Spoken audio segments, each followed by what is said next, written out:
InnerQuest explores various pathways through which you can connect with the infinite wisdom of the universe and apply it to personal, professional, and spiritual growth. This program, featuring accomplished practitioners, educators, and authors, is provided by Infinity Foundation, an innovative center for holistic studies and research. We invite you to share this journey with us.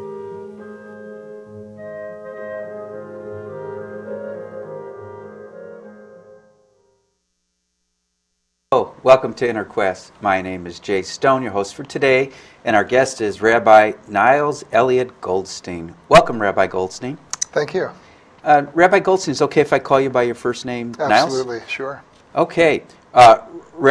Niles is the founding rabbi of the New Shul in Manhattan's Greenwich Village, and the award-winning author. Is that 9 books? Yeah, 9 books. Any other books on the horizon? Well, we're waiting on a new project that I'm trying to develop. Yeah, so hopefully. Wish you good luck with Thank that. And some of the titles for his book is well. Why don't you tell our audience some of the titles of your books? Well, my most recent book is called The Challenge of the Soul: A Guide for the Spiritual Warrior, and in that book I interweave really roughly about 18 years that I've been practicing the martial arts. I have a 2nd-degree black belt in karate, and that's been a very important part of my spiritual journey with my roughly 18 years of being a rabbi. And 18 is a special number in Judaism. It is. As you correctly point out, 18 is connected to the word Chai, which means life, although the book came out a year or two ago. So, and then before that, there was a book called God at the Edge, Searching for the Divine in Uncomfortable and Unexpected Places.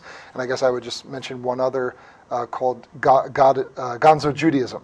So while most of what I write about is in the area of comparative religion and spirituality and personal growth, I have written a couple of books that deal directly with Jewish issues. And when you were studying to be a rabbi, did you know you were going to be an author as well? I had wanted to be a writer long before I even contemplated becoming a rabbi. The rabbi thing kind of came out of nowhere, which is a story in itself. Do you want to share that story with our audience? Sure, I can give you a brief version, but the writing goes back to junior high. I mean, I had written short stories, poetry. I was the editor of my high school newspaper at Evanston Township High School. And the rabbi decision really came the year after college, when I was trying to figure out what exactly I wanted to do with my life. I had an undergraduate degree in philosophy.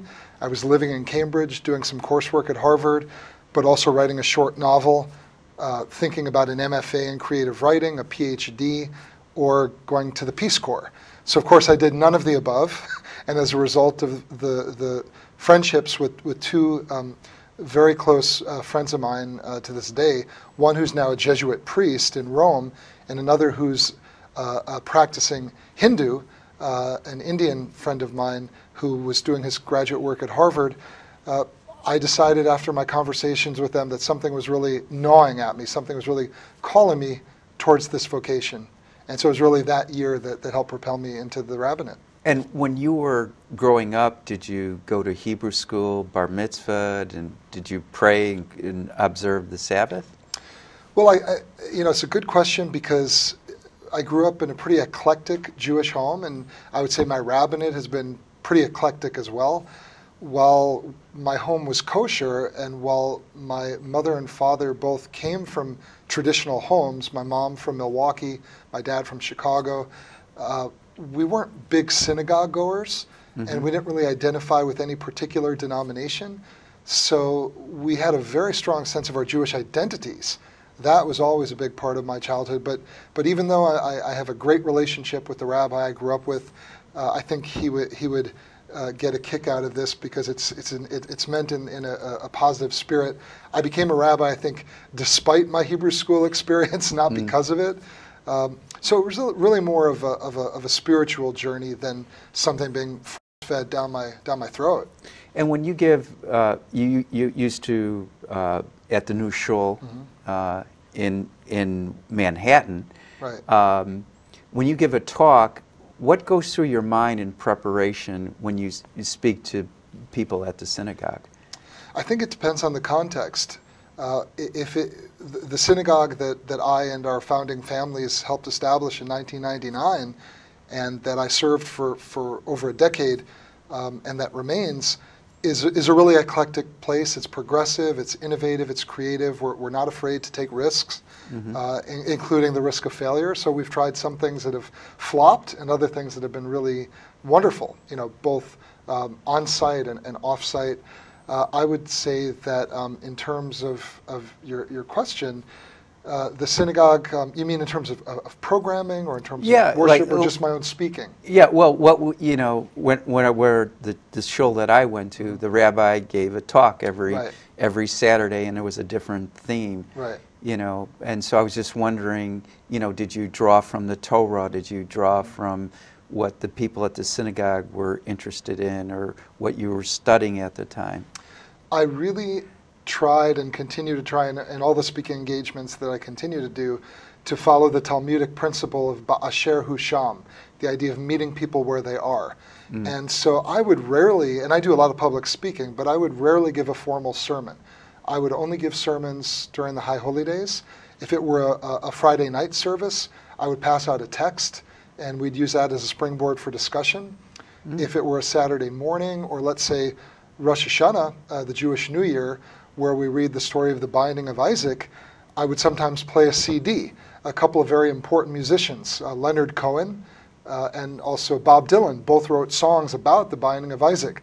And I actually played those, and then we used those as a springboard for discussion. So I feel very strongly in creating an atmosphere where it's participatory and accessible. So I don't want to talk at people, I want to talk with people. Well, I can just tell you're very creative, by the number of books you've written, and also how the ideas you came up for your synagogue.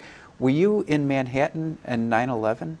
Yes, I was, and I wore really two hats for that, and was very three. I was very much affected by 9/11.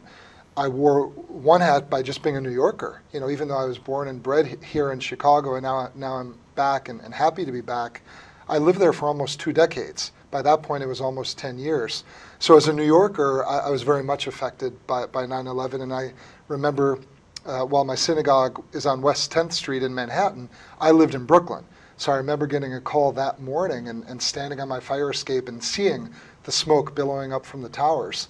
The second hat that I wore was really more of a yarmulke, and that was being the rabbi of one of the southernmost synagogues in all of Manhattan, certainly at that time. So having to try to help guide my community through, because it happened right before the Jewish High Holy Days. So having to try to be a pastor or a rabbi to a congregation during that time was an incredible experience. I also work as a chaplain with the law enforcement community. So I was down there at ground zero within 48 hours of the events, and trying to work the bucket brigades with firefighters and cops. So you're wearing a yarmulke, but there to do religious counseling, and yet you're grabbing a bucket to... What was that experience Well, it depended. There I put a hard hat on.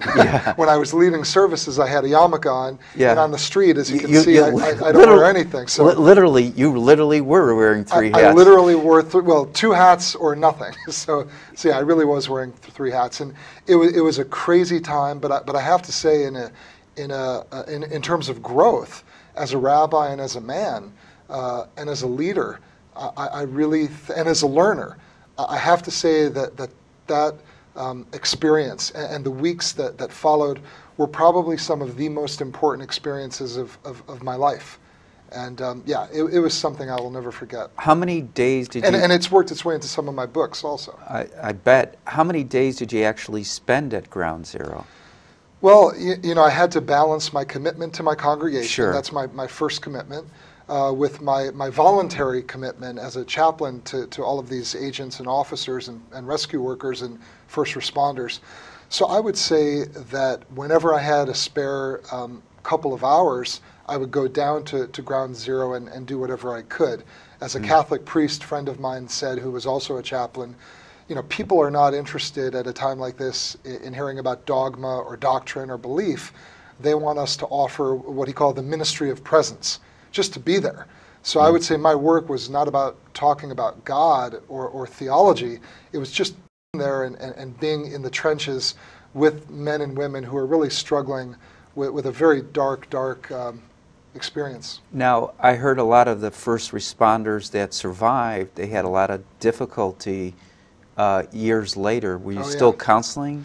Yeah, I would say, interestingly, with my congregation, there was more of that because we had a lot of kids who went to school down there, and they were young when 9/11 happened. And as I think a lot of people know from the press, although it was much worse than the media let on, a lot of people jumped out of the towers because they wanted to take that path out rather than be burned alive. And a lot of our kids saw that. Now, I didn't have to deal with some of the post-traumatic stress disorder in some of these kids until 4 or 5, in some cases even 6 years after the fact. So as the rabbi of a downtown Manhattan congregation, I absolutely was involved in that kind of pastoring with our kids. In terms of the law enforcement community, I had less of that. Mm-hmm. And part of that is just because people in the law enforcement community, for better or for worse, tend to really keep their problems inside. And really one of my challenges as a chaplain for that kind of a population is to help them open up. But yes, absolutely. Often it was years later rather than right at the time where I really had to try to draw from my skills to help. Yeah. Is there a theme that runs through your books?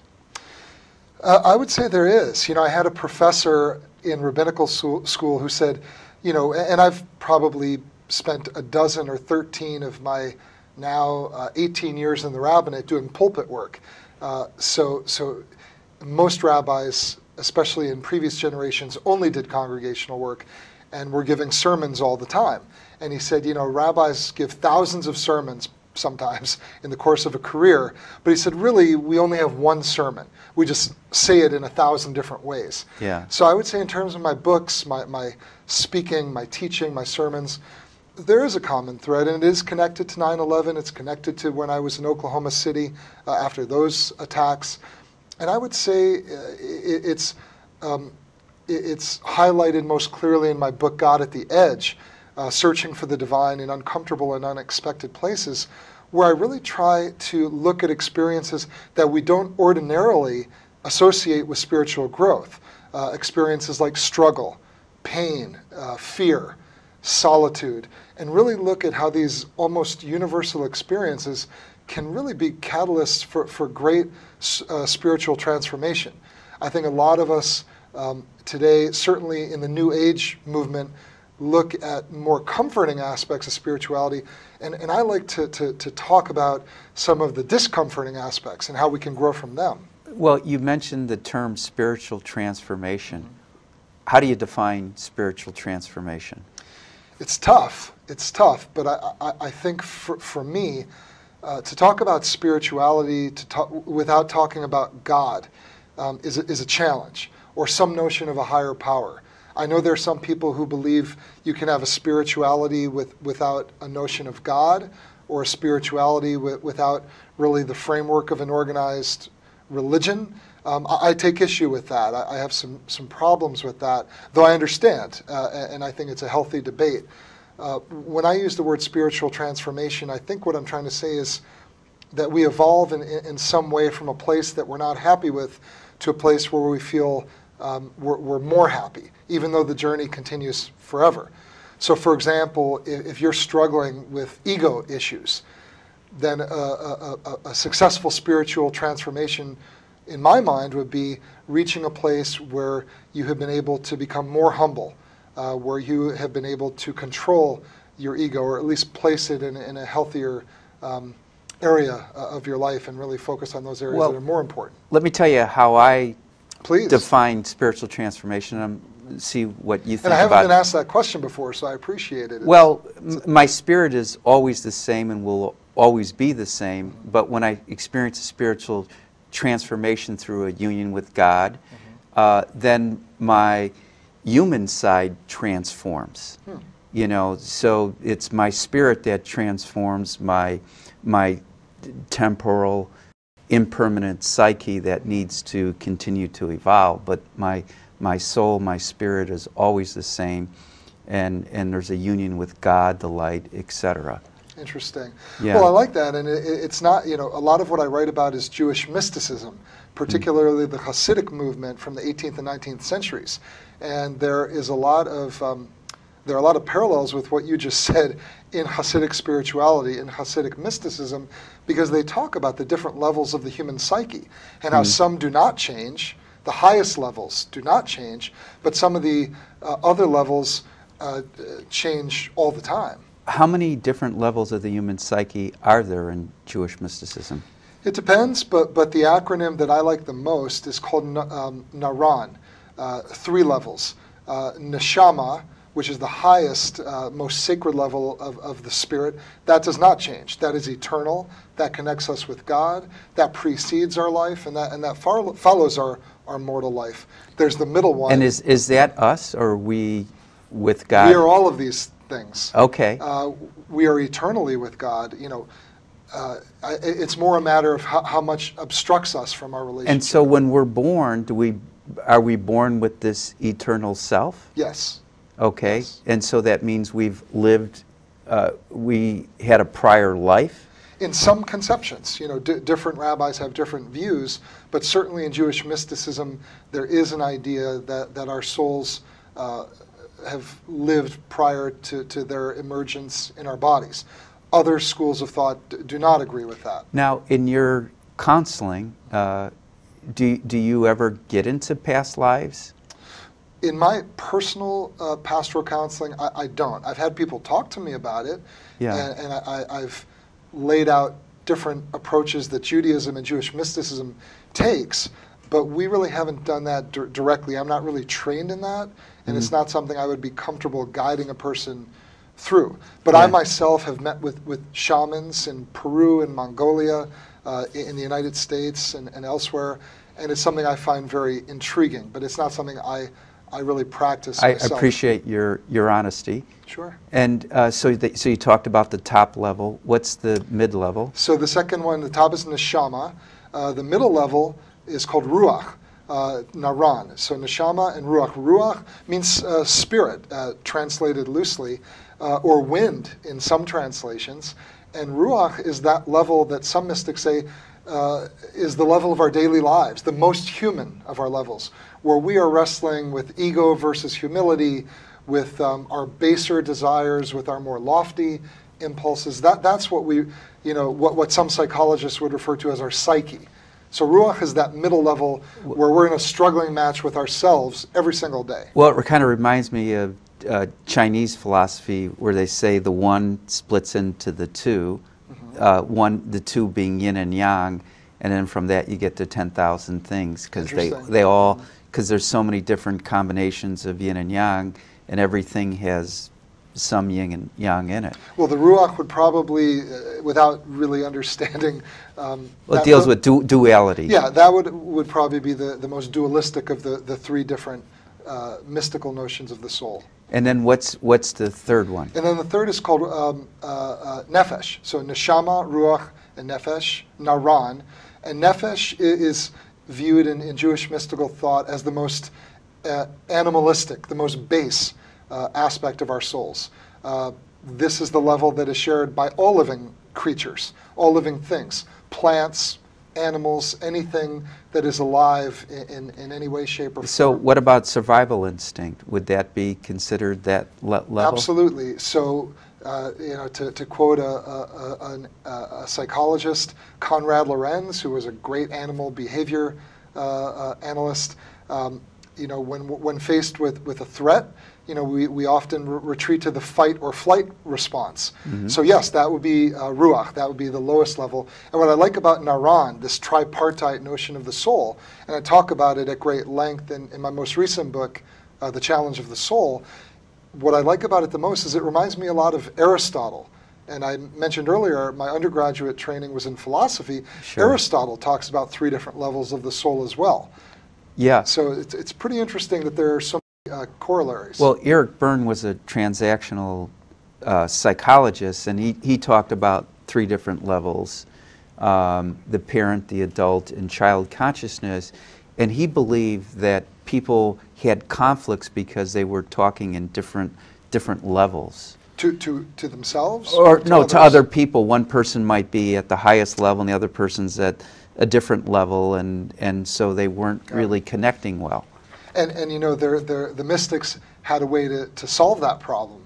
There's another mystical idea, Kabbalistic idea, known as tzimtzum, which means withdrawal or contraction. And so if you have someone who is a saint or a mystic who's at the highest level of spiritual evolution, talking to someone, let's say, who's a teenager with all of the adolescent angst that goes with it, that person, he or she would have to take a step back, would have to contract some of their wisdom or their spirituality in order to have a successful dialogue.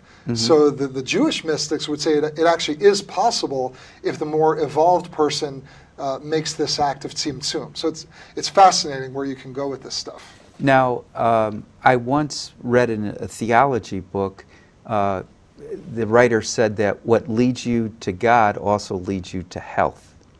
And so to me that would be on that basic instincts, you know, like, you know, eating healthier, getting exercise, maybe getting rest or going for a walk, etc. Well, the way you put that is let's see if I understand, is our instincts a good thing that we should follow? Well, I think it's a good thing. Yeah. That's my view, and that's the view of most of the mystics. As Yeah. long as we handle them in the right way. You know, I go to Jung. You know, we're talking a lot about psychology, and I write a lot about that as well. Jung talks about the shadow, and that the shadow is, you know, and these experiences I mentioned from God at the edge, fear, struggle, anger. I mean, look at the prophets in the Bible, Jeremiah, Amos, Hosea, or look at Jesus in the New Testament. And when we look at those prophets, what are we seeing? Well, they get pissed off sometimes. Yeah. So anger, when not harnessed in the right way, can be a very damaging, dangerous thing. It can lead to fanaticism, and that's all around us. We see that. But anger harnessed in the right way can lead to moral outrage, and that is how we change societies. That is why the prophets got so angry. You know, you look at any of the great social justice movements in our country, whether it's the abolitionists, women's suffrage, labor rights, civil rights, many of these movements were led by religious leaders, and many of them were animated by rage against what they saw as profound injustice in our society. So anger and a lot of these other shadow emotions definitely, I think, can be viewed in a positive way. Yeah, I agree with you, and your point's when well controlled. your point well taken. Like I could say, Martin Luther King was angry, but he preached nonviolence. Absolutely. Or Great Mahatma example. Gandhi was nonviolence. Yeah, absolutely. But I love what Virginia Satir said about anger. She said, behind every anger is a demand. And so somebody who's got this righteous anger is demanding justice and fairness. And the danger, of course, is that some of these shadow emotions can spiral out of control. You know, the same fear that can help to engender in you a sense of awe and humility in the face of this immense universe can also cripple us or paralyze us if we don't have enough self-confidence. And that same anger that can serve as an engine for moral outrage that helps us transform our society can also, again, spiral out of control and lead us to do things that are very damaging to other people and to ourselves. Well, I must say it's refreshing for me to hear a rabbi talk the way you do. You're not like any rabbi that I grew up with. Okay, I'm happy to hear that. I've also never heard like a rabbi talk about the shadow side of spirituality. Is that something that's being discussed now by religious scholars, Jewish scholars these days? You know, I think it depends on who you talk to. I think a lot of people these days are often approaching, and I think it's changed in the last decade. I think it's changed since 9/11. Before 9/11, I think there was a kinder, gentler approach to spirituality, and I don't think that was always so great. I think since 9/11, you know, one phrase, it's a pet peeve of mine, one phrase I don't like is when someone says, well, it's all good. And my feeling, well, is that it's not all good. There's a lot of bad in this world. Yeah. And So to say it's all good just seems like a throwaway line. But I think since 9/11, well, I would say which consciousness you're coming from. Well, good point. Yeah, I mean, maybe at that highest level of consciousness, it's all good. Well, I would agree. I mean, I would agree with you, and that's a very mystical conception. But somebody who's, racked with pain or anger, they're not perceiving good at that particular time. I mean, one example I like to give, I can't give it now because I'm mic'd up, but you look at the Art Institute in Chicago, and there's that classic example of pointillism. By Surratt, a Sunday afternoon, or is it a Saturday afternoon? I was confused too. In the park? Yeah. It's a Saturday, I believe. Saturday afternoon on the island of Les Grands Jattes. And you walk right up to it, it looks like a bunch of smudges and blotches. It's very ugly, it's anarchic, it's disconcerting. You walk back 10 feet, it starts coming into view a little more clearly. You start making out shapes. You go to the back of the room, 15 or 20 feet, it's this beautiful, harmonious tapestry. You see dogs and people and monkeys and water, and it's beautiful. And yes, it is all good. Yeah. And I would say from the cosmic perspective, from the divine perspective, yes, it is all good. But when you are dealing with poverty, with disease, if someone has mugged you, if you're a victim of genocide or any of the number of horrible things in this world, to tell that person it's all good is obviously not effective. Right, and I understand what you're using that painting analogy. It's like whether you're seeing the forest or the trees. Exactly. But I think each day we have to spend time with God as a way to step back and see the trees or see the forest or see the whole painting. I think it's a matter of balance because, a lot of the rabbis, when Hasidism emerged, were very critical, and they said, well, there's a danger of mystical intoxication. That's what they called it. And they said, if all you're doing is sitting around meditating and praying and focused on your own development as a spiritual being, what about fighting social injustice?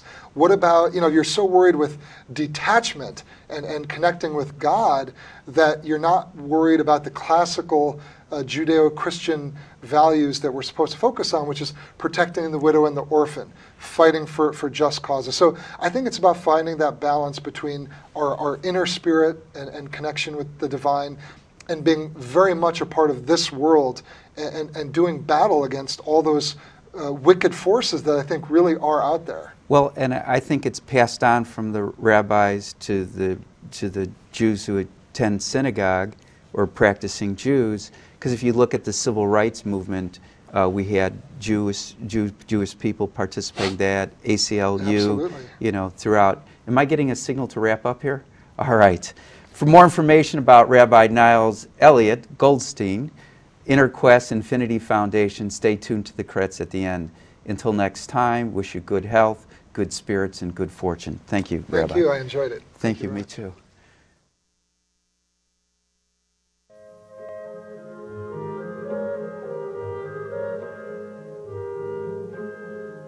For more information about this show, our guests, Infinity Foundation, or any of our other programs, please visit our website, infinityfoundation.org, or call us at 847-831-8828.